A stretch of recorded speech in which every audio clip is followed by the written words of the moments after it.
নমস্কার বন্ধুরা, আশা করি তোমরা সবাই ভালো আছো। আমিও খুব ভালো আছি। দিনটা ছিল শনিবার রাত্রে। আর এখানে আমি এখন ঘরের অবস্থা দেখে তোমরা নিশ্চয়ই ভাবছো কোথায় যাচ্ছি, কি ব্যাপার, কি বৃত্তান্ত। তো চলো সেটাই দেখাচ্ছি। আর দেখো, রাত থেকে এখন দিন হয়ে গেল, ঘর কিন্তু এখনও সেরকমভাবেই পড়ে আছে। কারণ আমরা এখন যে বাড়িতে ভাড়া থাকতাম এতদিন, সেই বাড়িটা আমরা এখন ছেড়ে দিচ্ছি। সেই বাড়িটা ছেড়ে এখন আমরা অন্য জায়গায় যাচ্ছি, অন্য বাড়িতে।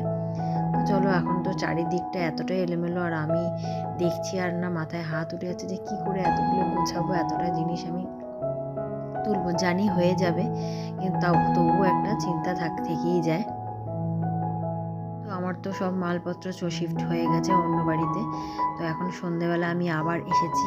তো দেখো, যে বাড়িটা এতদিন ছিলাম সেই ঘরটা পুরো আমি ফাঁকা হয়ে গেছে। তো দেখেও নিজেরও মনটা কেমন লাগছে। এটা আমার রান্নাঘর, যেখানে আমি অনেক রান্না বান্নাও করেছি।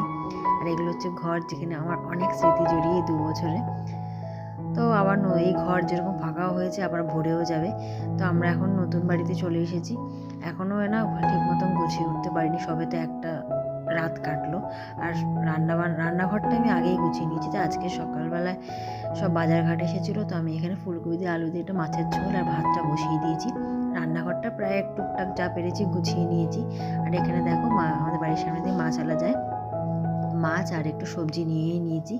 তারপর আমার ঠাকুরের জায়গাটাও আমি সুন্দর করে গুছিয়ে নিয়েছি। তো এখন সন্ধেবেলা, তো মোটামুটি যতটা পেরেছি গুছাতে ততটা গুছিয়ে, যেমন এই মেয়ের ওয়ার্ড্রপটা, তারপর আমার আলমারিটা একটু গুছিয়ে নিয়েছি। খাটটা এখনও লাগানো হয়নি, কারণ খাটটা যাবে একটু দোকানে রিপেয়ারের কাজে। তো আমরা এখন নিচেই শুচ্ছি। তো এইখানে এখনও পর্যন্ত এই অবস্থা। আবার নতুন করে সব কিছু নতুন গোছানো, নতুন সংসার, নতুন জায়গাটা নতুন না, জায়গাটা অনেক পুরনোই। তো চলো, নিজের জায়গায় এসে ভালোই লাগছে। তোমাদের ভিডিওটা ভালো লাগলে লাইক, শেয়ার, সাবস্ক্রাইব করে দিও। Thank you.